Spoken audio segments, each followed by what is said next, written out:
Ladies and gentlemen, a great man from USA, Tim Kennedy, is our guest today. Mr. Kennedy, it's a pleasure to have you here. It is my privilege and my pleasure. Tim, I would like to ask you a couple of questions about your career in mixed martial arts, and then maybe we can try to speak about something that you are doing now, currently. So let's just say that we have January 2017, and you are deciding to go to retirement of the MMA, of mixed martial arts. Tell me, please, do you remember this moment when you decided to do it? Oh yeah, I remember it crystal clear. I was sitting in a emergency room after fighting Kevin Gastelum. It had been a pretty rough few weeks. I was supposed to fight Rashad Evans at Madison Square Gardens on New Year's Eve, and I was really excited and prepared and set, and that fight fell through. Rashad couldn't get medically cleared. So I still had to cut and make weight if they were going to pay me my show money. So I still had to cut weight, and I still had to step on the scale at 185. And I was ready to go that night. And then they moved me to fight Kelvin Gastelum, I think 3 or 4 weeks later. And this is for people to understand kind of weight cutting and how your body and like the parasympathetic and neurological like how your body deals with these kind of traumatic physical events. It's a bummer deal. So when I fought Kevin Gastelum and I cut weight that second time a few weeks later, my body just crashed. So I got beat up. I got beat up in a bunch of different ways,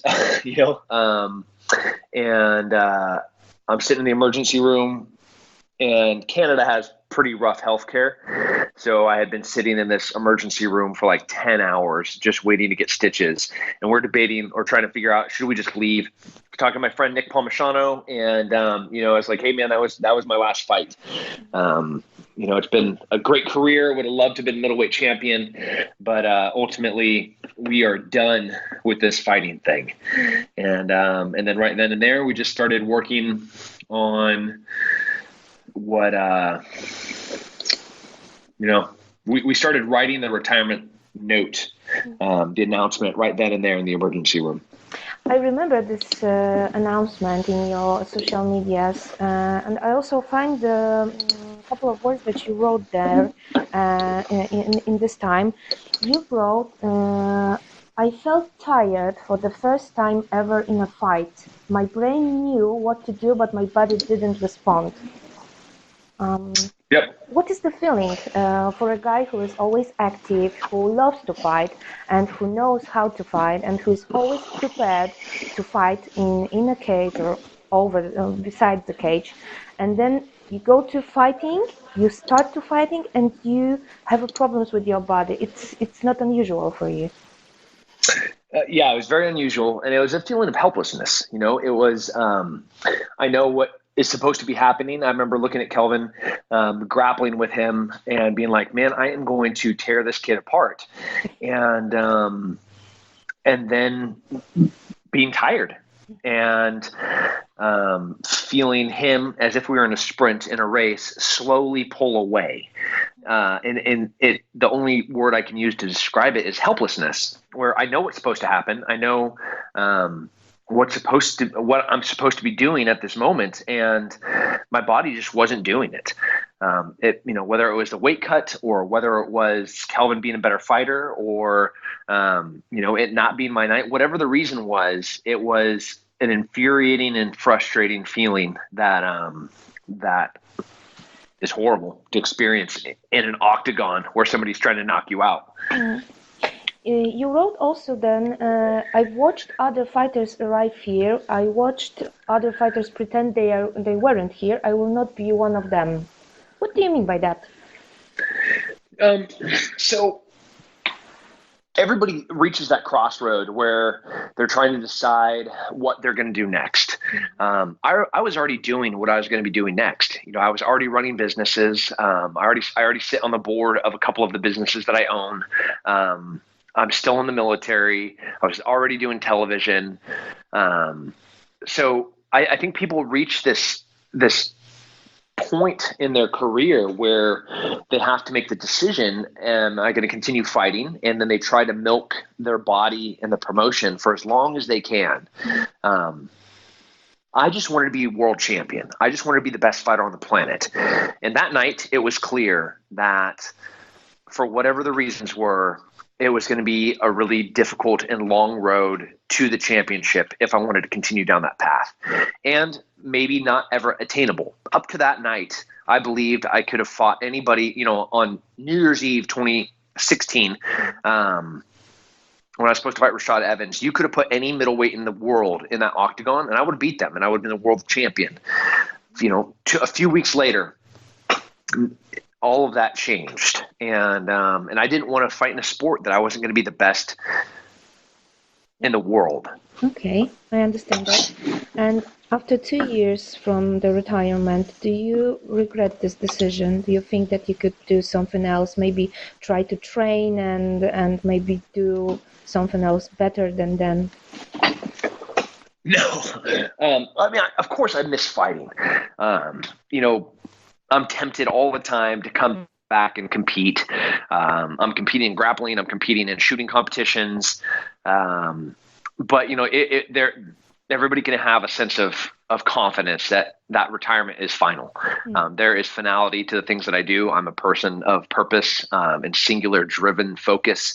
And I have moved on. I still train as if I'm a fighter because I think it makes me a better soldier. I think it makes me a better entrepreneur, and I think it makes me a better person. But I'm never going to be back in the octagon. Is it like MMA is a finished story for you, or maybe you still watch some MMA fights, maybe UFC or some other promotions, and maybe you have some favorite fighters, perhaps? I still have a lot of friends that compete, and I will watch when, like Jacare is fighting tonight. Mm-hmm. I have a lot of respect for Jacare as an athlete. I've obviously competed against him, and so with interest and compassion for a former colleague and a friend, I'm going to watch because I want to, one, know how he does, and two, make sure I hate the thought of one of my friends getting hurt. Like Cowboy Cerrone is a great example. I consider him a good friend, and every time he fights, I'm going to watch him fight because I don't want to hear from somebody else that Cowboy got hurt or that Cowboy just won the world title and I didn't see it. That's not a good friend. That's a bad friend. So I want to be a good friend. Oh, okay, I understand. Well, do you still train in Jackson MMA? I train all over. Right now, I'm in Austin, Texas for a couple of days before I head overseas to Africa. But while I'm in the United States, it depends on, I travel a ton for my businesses, and wherever I am, I train. If I'm in New Mexico, I'm training at Jackson's. If I am in California, I'm training at a myriad of places. If I'm in New York, like the list of great jiu-jitsu schools there are endless. When I'm in Florida, I'm at the Valento Brothers. I train all over. I still consider Jackson and Winklejohn MMA my home gym, but I'm not out there as much as I should be. Mm-hmm. I understand. Well, try to say that the Grit team is like a family. What did you say about Jackson Wink MMA as a family, as a team for you? What do they mean for you? It's weird to think about the people that you're training with as part of your family. And I come from a very unique perspective because I have the military, I have a very close family, and I have my businesses that are also like family. And I have fighting, which is also like family. So I have people in the military that I am closer with than any family member I could ever I mean, my brother, my real brother, is one of my best friends, and he's 22 months apart from me. He was my bro and everything. If I got in a fight, he was right behind me. But then like one of my best friends from Special Forces, Justin, like we grew up together, then we enlisted together, then we deployed together, we went to war together, we got blown up at the same time, we came back and we live in Texas together. So like he's a brother on a different level, in a different way. And fighting's kind of like that, where there's lots of connection. Like you sweat and you bleed and you struggle together, just like you do with your family. And that is a bond that it's very difficult to express and explain to somebody that hasn't personally experienced it themselves. While talking about family, I have to ask you about one thing. When you announced your retirement, you wrote something like, "I want to say thank you for my wife and also say sorry for the things I'm already involved in." Could you tell us what is it? So no, I've never had a safe job. I can, whether I'm, a Special Forces sniper, a Green Beret, a ranger, a contractor, human trafficking intervention, counter drug. Those are all things that are just inherently dangerous, and they're things that take me away from being home and being a good father. And yeah, that's what I was talking about. My wife, she came into my life after I was already in Special Forces. So she knew what she was signing up for. That still doesn't make it not painful when I get on a plane with a bag full of cash and some guns. Like that's still a painful thing. It's still a weird thing when I'm like, yeah, I'm going to go to this place of the world that is super horrible and probably do horrible things. And I'll be back in a couple of weeks. Love you. Yeah. That's rough. Yes, it sounds rough, yeah. Okay, so we know that you are a soldier, not a simple thing to be a ranger qualified, Green Beret, Special Forces sniper, and so on. It is a rough work. It is a very hard work. I know it's hard for your family, but what do you think about being a soldier? What does it mean for you when you think about being a soldier? What's the symbol of being a soldier for you? I think it's the greatest calling in the world. I don't think it is for everybody. I think it is sacrifice and selflessness. I think, from the outside, people looking in, they see these tough, like brash, thick-skinned, rough barbarians, with egos, and it couldn't be further from the truth. When you get into the military community, especially the further up the tip of the spear you get, you see the kindest, most gentle, the softest warriors on the planet. People that struggle with life and death every single day. So for me, it's and my friends and my colleagues, it's a calling. It's not a job. It's what we were meant to be. And it's the only thing that we're truly good at. Mm-hmm. Okay, and one last thing I want to ask you about. I found this in internet. We have credible intel suggesting that ISIS wants to kill you, Mr. Kennedy. Do you remember these words? I do. Yeah, they're a bunch of pussies. When did you hear this? Who told you that? And why are you on the list for the ISIS? Because of you're a soldier, a patriot, a USA patriot? What? It's a bunch of reasons. One, it's because I have firsthand seen the cowardice that they demonstrate every single day. They think that they're tough, but they're not. They're like a hyena, but like a retarded hyena, a hyena that goes and finds the lame impala in the grass. It doesn't go after the big one. It goes off after the little baby one that was just born and it sprained its ankle. That's the one that the hyena goes after. And that's what they are. They're just little rats. And they pretend like they're tough, and they go out and they hurt these innocent people, and they throw gay people off roofs, and they empower people to go into a nightclub and shoot a bunch of people and to go to Christmas parties. Like, those aren't things. Like, I have seen warriors and I have seen revolutionists, and that's not what you're supposed to do. And even if you're trying to overthrow a country, that's not what you do. And that's what they do. So, and they have even worse, they hide behind a cloak of religion, and they blame, or they say that they're doing it for Islam and for the Prophet Muhammad, which is also not the truth. So they're just, not only are they cowards, but they're also liars. So me being in special forces, having deployed and fought them in corners all over the world, from Al-Qaeda to ISIS specifically, to the Taliban, Mujahideen. It's different names for the same sickness, and I very specifically have called them out on that. And I fortunately have a platform where I can talk to people like you, and I can hopefully clarify that they're not tough, that they're just a bunch of cowards, and they're dangerous cowards. I don't want people to misunderstand that they're not evil, dangerous people, but they are just cowards. So the reason that they wanted to kill me, and that they were actively trying to find somebody to kill me, was because I have a platform, and I would pull back the curtain and let people see who exactly they are. And they're nobodies. They prey upon the weak. They recruit the uneducated and the poor. They just suck. So ISIS was trying to recruit somebody out of the central Texas area to come and find me and find out where I live, and then kill me and my family. And the FBI contacted me and let me know that, they had intercepted communication through social media of people trying to find out where I live.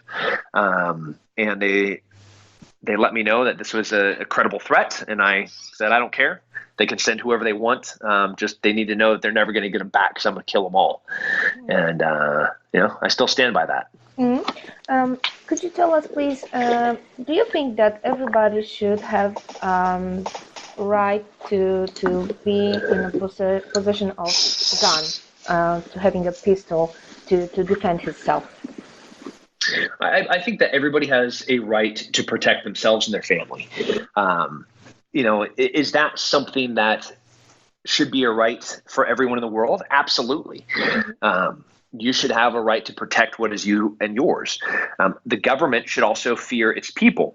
The people shouldn't fear the government. And that is the ideas that this country was founded on, that the strength of this country has always been in a strong, independent people.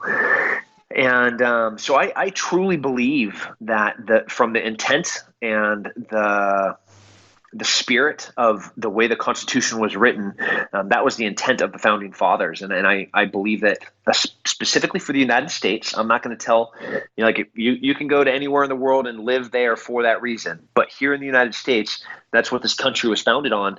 And I believe that to the core. Mm-hmm. Mr. Kennedy, have you ever been in Poland? Yes. Yes. It was a long time ago, though. And in which occasion was it?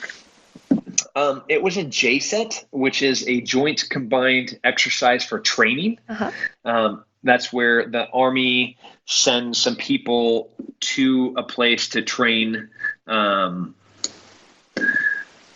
the people there. Mm. So that's what I was doing. I was there training some people. Mm. I'm asking about it because there is a great bond between us, Polish people, and you, Americans. Both nations have a great ability to be a patriot, and they have a great history that can be really tell about all around the world. So that's why I'm asking, and that's why I'm asking you about your being a soldier and a patriot and so on. It's nice to hear. It's nice to know people really love their countries. So it's a pleasure for me to talk about this with you. A couple of words about your next journey. You are going to fly somewhere in Africa, yes? Next. Yeah, tomorrow. Yeah. I saw. I saw on the Instagram that you are packing your bags now. Yeah. I'll post a picture of like some of the stuff that I pack in my bags. Well, first, patriotism, I think, is one of the most beautiful things about humans. Being proud about where you live and being proud of your heritage and being proud of the country that that you live in is a really beautiful, special thing. And Poland has happened there in the past 500 years through struggle, turmoil, depressions, wars, all the way through World War II, you see an uncharacteristic strength that is a rare thing, and it has been demonstrated time and time again there. That's the same pride that I have in the United States. We're a very young country, yes, and we are still figuring it out. We are an imperfect country, but when I look back at 1775 and 1776, when we started, and I look at the people that sat down and said, okay, what are the ideas that we are going to be centered around? What is going to be the nucleus? Those ideas were centered on freedom, and how do you protect that freedom?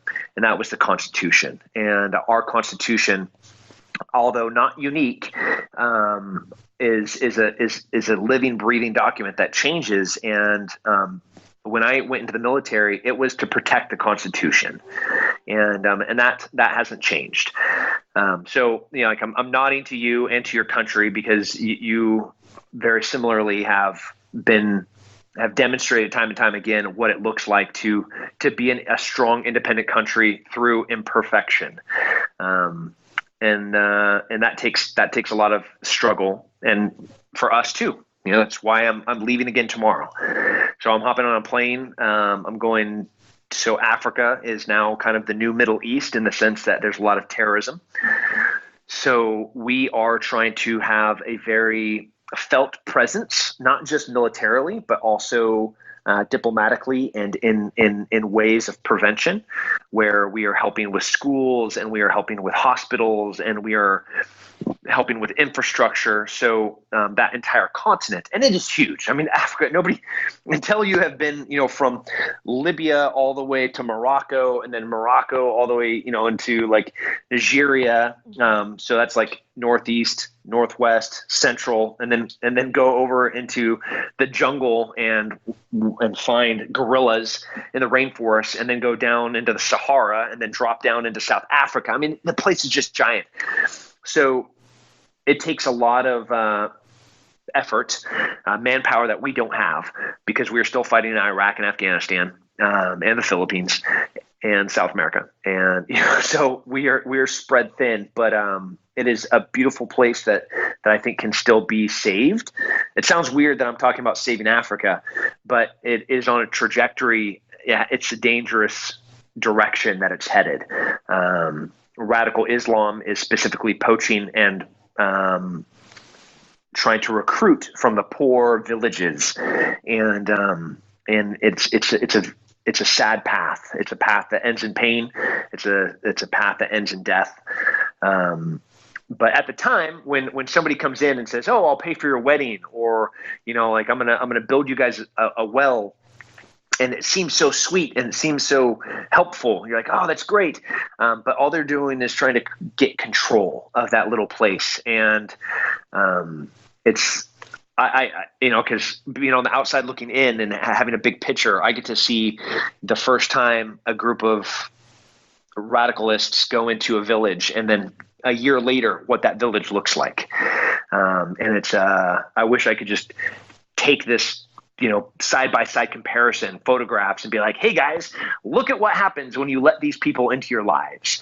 You will all suffer in a year from now. Just, you don't believe me, but look, this is what happens. Here's another example. Here's another example. Here's another example. Here's another example. And they're endless and they're countless.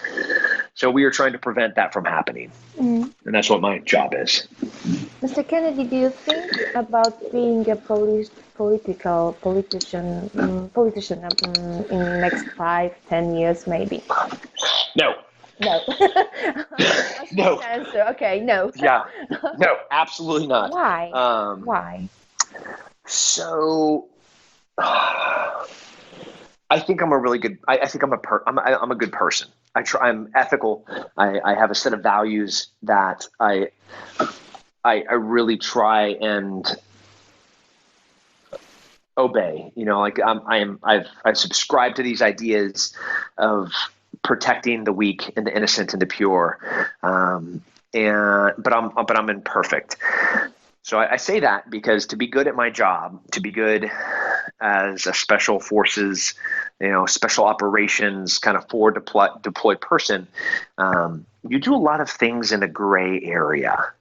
So I'm doing things to make a positive difference, but sometimes those things are really bad. There isn't an example of killing a person that is good, even if the person is really, really bad. Mm-hmm. Like even if you could go back to 1937 and kill Hitler, you still have just killed a person, and that is a horrible thing.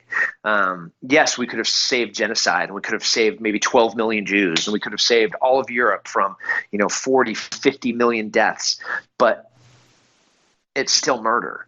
And in my job as a sniper, as a ranger, as a Green Beret, trying to affect hearts and minds and win people over, there's manipulation, there is death, there is violence. And those are things that don't fare well in the realm of public opinion. That is not something that somebody on the outside can look in at and be like, oh, it's okay. He was doing this for this reason. All you do is you see Tim Kennedy in this place doing this very horrible thing. And, I don't know that I think we should have a lot of patriots and a lot of military that are politicians. Unfortunately, we are at a place in the United States where we have the lowest percentage in the history of our country of veterans that are serving in a political capacity. Mm-hmm. So I very much believe that veterans, the military, should be part of the political public voice, but it's just not for me. I understand. Okay, and last thing, what can I wish to you as a human being? Not as a soldier, as an MMA fighter, as a human being. What do I wish? Mm-hmm. Sounds so corny. I wish for peace on mankind. 17 years I have been seen the worst of humanity. The human traffickers and drug smugglers and terrorism and poachers, like all of the worst people on the planet are the people that I have to go and interact with. I just want people to stop being so mean to each other. That's what I want. I just want people to be kind. Yeah. Yes. Mr. Kennedy, thank you very much for this interview. Thank you for this talk, for everything that you said. And I wish you, of course, a good flight. And also, I hope that this was our first talk, but maybe not the last one. Well, it would be my pleasure. Anytime you want, I'm available. Thank you for your time, and thanks for being flexible with getting on the phone with me. Not a problem. It was a pleasure for me, and thank you very much. Cheers, and have a good flight, and God bless. Awesome. Thank you, ma'am. Thank you.